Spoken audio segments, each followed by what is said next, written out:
Welcome to aminacademy.com.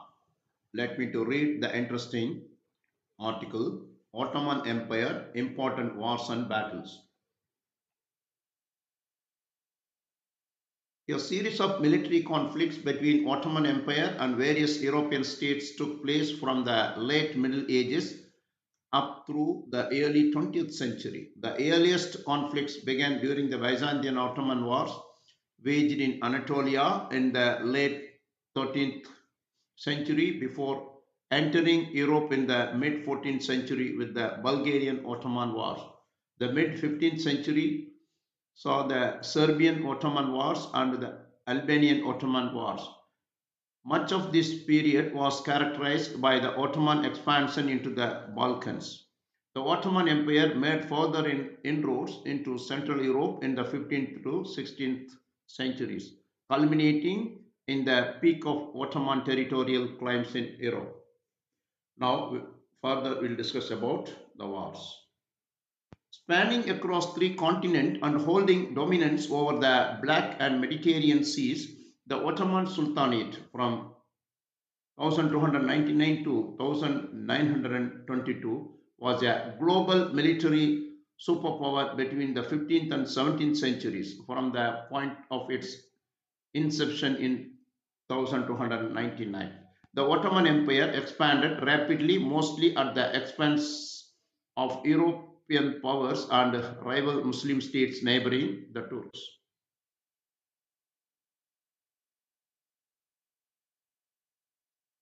What started as a small principality or beyliks in modern day Anatolia soon engulfed major swaths and southern and eastern Europe, Crimea, parts of the Middle East, major chunks of North Africa, and the Caucasus region, in addition to important islands in the Mediterranean.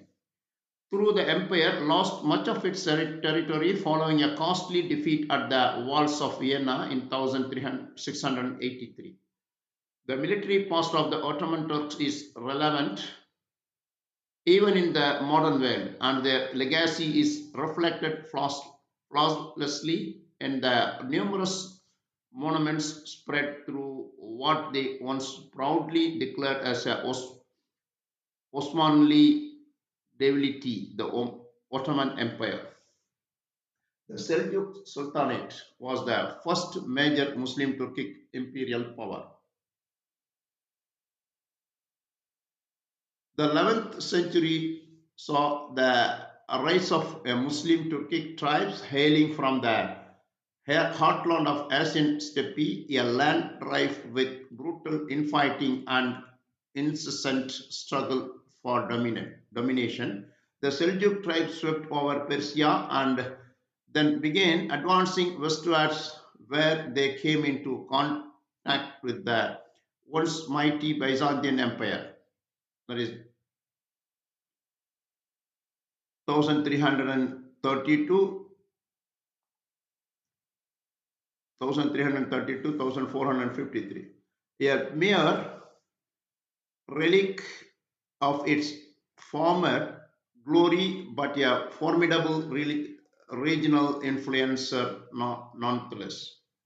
The Seljuk Sultanate, 1037 to 1194, was the first major Muslim Turkic imperial power. In 1055, they claimed Baghdad, the metropolis of the Islamic caliphates, and hence held dominance over the decrepit and crippled Abbasid Caliphate from 750 to 1258, whose ruler could now only entertain their minds with the stories of their golden past that had been long buried in the sands of time following the death of their great leader Harun al Rashid from 1786 to 800, from 786 to 809.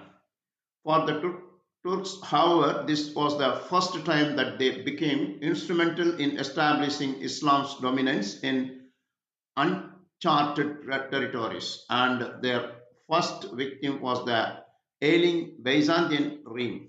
In 1071, the young and ambitious Sultan Alp Arslan from 1063 to 1072 found himself facing a numerically superior Byzantine force but managed to secure an impressive victory at the Battle of Manzikert, modern day Manzikert. This is the Battle of Manzikert. This devastating defeat withered Byzantine control over Anatolia, and the Turks began flocking to this pastoral land. This was further catalyzed by the eruption of a massive threat in 13th century Central Asia and Mongols. Descendants of the Mongols leader Genghis Khan from 1206 to 1227 soon reached Anatolia, which then played host to only a fraction of once mighty Seljuk kingdom, the Sultan of Rum, which was easily shattered by Mongol warfare and had become their vassal in 1243.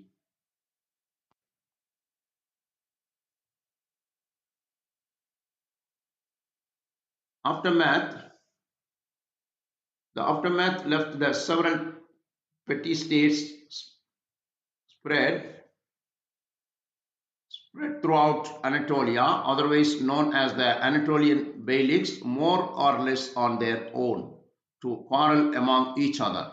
But one chieftain, Osman Ghazi, from 1299 to 1324, set upon fulfilling a grand ambition to build a state that would dwarf even the mightiest power of its time. This was the beginning of the Ottoman Empire. Consolidation of Anatolia. Osman I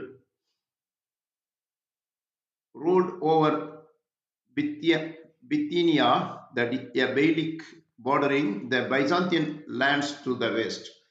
He saw glory only in Gaza, a form of holy war directed at conquering non Muslim lands, and had branded himself as a Ghazi.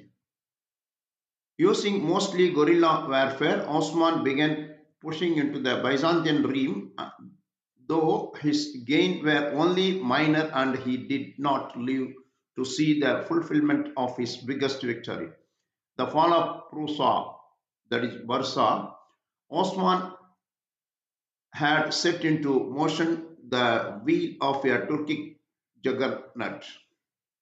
The 14th century saw more conquest in Asia Minor with Osman's son Orhan Ghazi from 1323 to 1362 taking charge of his father's realm and sweeping over Nisaiya, Iznik in 1331 and Nicomedia, Izmit in 1357. The annexation of local Anatolian territories was done via both diplomacy and relentless Osman's warfare. However, this unification and centralization did not appease some prominent tribes who wished to retain their regional autonomy and were by no means lacking the will and resources to do so.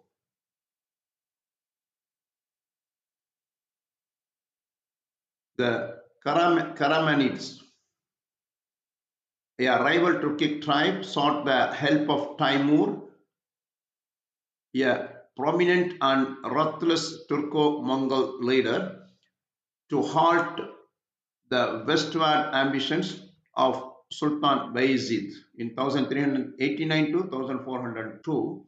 Bayezid, who had styled himself as Yildirim, meaning thunderbolt, and was the victor of the Battle of Nicopolis against a European coalition force in 1396, did not feel like bending the knee before Timur, and this invited Timur's wrath to Anatolia. In 1402 saw the Battle of Ankara, the most disastrous defeat for the Ottomans within their heartland. Sultan Bayezid was captured by Timur's forces and his empire tossed into the abyssal depth of tumult, chaos, and division. The Ottoman interregnum in 1402 to 1413 that followed was a decade-long civil war that wasted precious resources for infighting.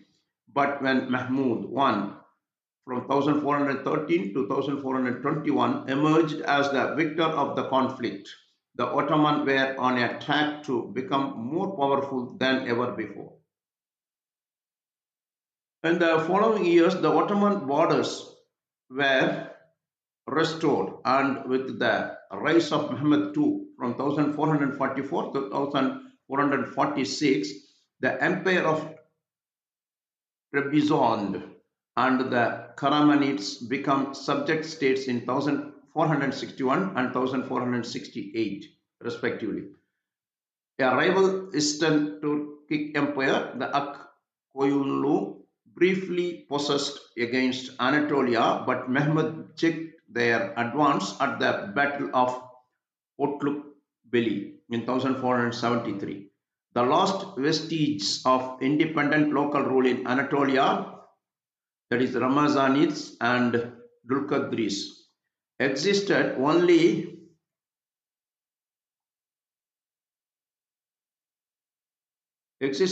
as a buffer between the Ottomans and their neighbors to the south, the Mamluk Sultanate.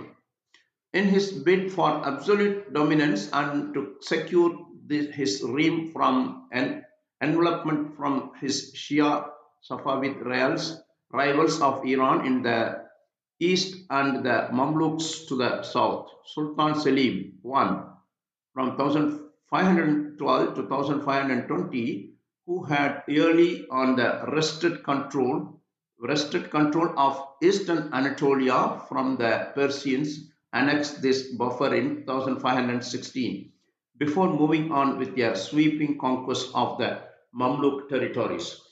By the early 16th century, the Ottomans held complete dominance over Anatolia. Conquest in Europe, Rumeli. The Ottoman referred to their possession across the Dardanelles as Rumeli. This province sprang up from the seeds sown in the time of Orhan Ghazi, whose troops raised the Ottoman standards in Gallipoli in 1354 as part of his arrangements with the Byzantine Emperor John VI Cantacuzenus in 1347 to 1354, who was facing a civil war in his realm. This collaboration, born out of necessity, soon fell apart, and the Ottomans and Byzantine found themselves as at odds again. This, however, turned out to be better for the troops, who made swift advance in Rumeli, taking Adrianople from 1362, followed by Thrace and southern Bulgaria, Sofia, Nish, and Salonika. These rapid advances did not go by unnoticed, and the collective might of the European nobles and kings was soon set loose on the Ottomans in a series of military campaigns that some have loosely defined as crusades.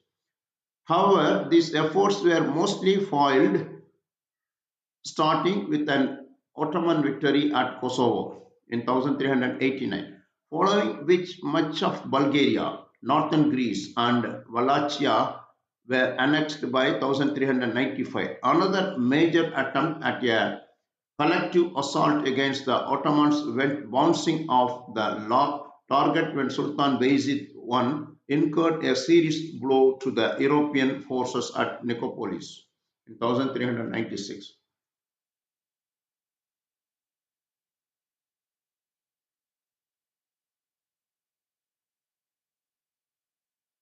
After the defeat of Ankara in 1402, which sparked the fuse of an intense civil war. The Ottomans were back on the European front where Serbia was engulfed in 1439.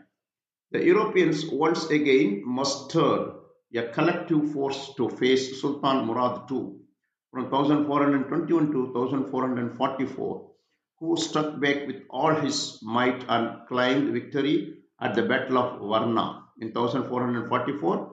Interestingly, the battle was only won because of a fraction of the Sultan's force as well, a well-trained and professional standing crops known as the Janissaries, who stood their ground and fought off the enemies at a pivotal point. Mahmud too declared the Constantinople as his empire new capital, which it remained until the last vestiges of Ottoman authority swept away centuries later. In 1451, when Sultan Mahmud II took over after his father's death, the only gap between the Ottoman realm to the eastern and the west was the amputated Byzantine Empire, confined to the legendary Theodosian walls of what was once a capital exerting its authority over stretches of land spreading far and wide. Constantinople. Mahmud the Conqueror launched his offensive, besieging, be- besieging the city for months until the final assault resulted in the fall of Constantinople. In 1458, entered the city, he entered the city as a victor and declared it as his empire's new capital, which it remained until the lost vestiges of Ottoman authority swept away centuries later. This is victory of this victory was only fuel to further ignite Mehmed's imperialistic ambitions in Europe, which manifested themselves in the absolute conquest of Serbia, followed by the fall of Moria in Greece, Bosnia, and Otranto in Italy, from where the Sultan dreamed of sweeping over the countries of claiming Rome. Italy was saved from this fate by the Sultan's death, which was celebrated throughout Europe. The greatest height of Ottoman ambitions came with Suleiman I in 1522-1566, also known as Suleiman Magnificent, who struck from his European frontier with the conquest of Belgrade in 1521, which opened up Hungary for conquest. The Sultan returned soon enough to cash in on the opportunity with a massive force and secured a decisive victory against the young Hungarian King Louis II at the Battle of Mohacs in 1526, following which he annexed large swaths of the fallen monarch's realm. Most of the Hungary. 3 years later, Suleiman launched another successful campaign through the Hungary, but had to turn back without climatic victory from the walls of Vienna, 1529.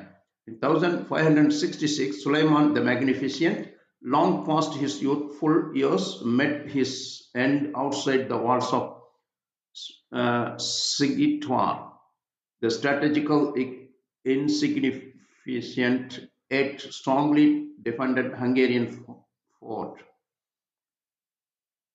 With him died the warrior spirit of the Ottoman sultans, only a few of whom could aspire to reach the same level of military skill and greatness of their predecessors.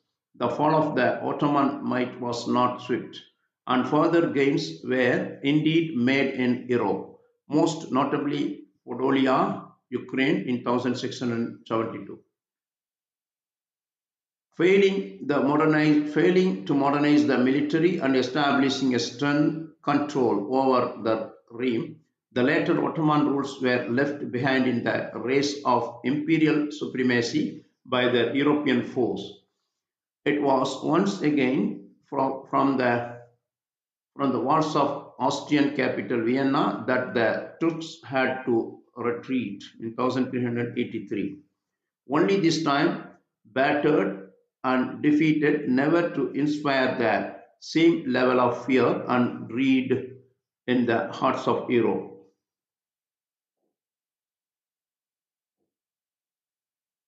Hegemony in the Black Sea region and Mediterranean.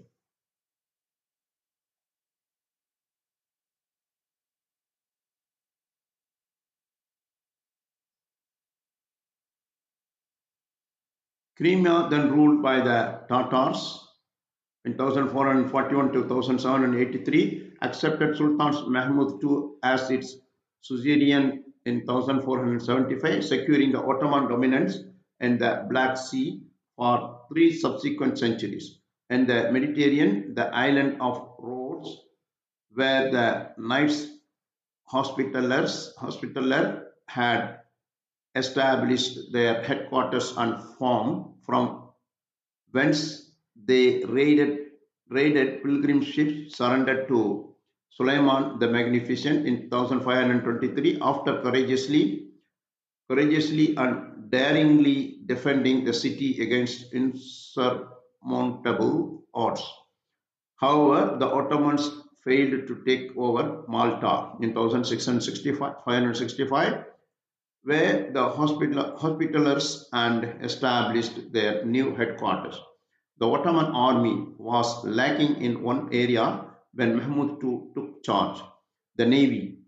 The young Sultan took it upon himself to create a titanic fleet to fell, fill the voids. However, Mahmud's fleet lacked larger vessels, which made them redundant in direct naval engagements.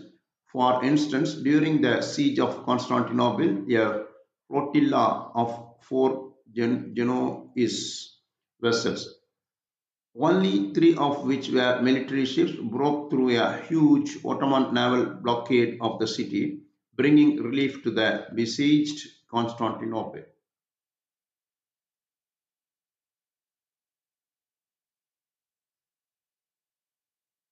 However, Suleiman the Magnificent was about to fill in the gap in this section as well by commissioning new and improved vessels. He also appointed Hayreddin Barbarossa, who was feared as a naval commander and had at one point been a rival to the Ottoman, only to be cajoled into join their ranks as Grand Admiral in 1533. Barbarossa secured Ottoman supremacy in the seas against the European and crowned his career with an impressive victory against the coalition naval force at Preveza. Suleiman's son, Selim II, in 1566 to 1577, sent an expeditionary force to conquer Cyprus, which was accomplished by 1570, but it was followed by a naval disaster at the Battle of Lepanto in 1571, which saw the destruction of the Ottoman fleet by a coalition armada called the Holy League. Through the Sultanate recovered the force of immediate effect of this loss, their positions was no longer unchallenged. The last addition to the empire borders in the Mediterranean region was Crete in 1669.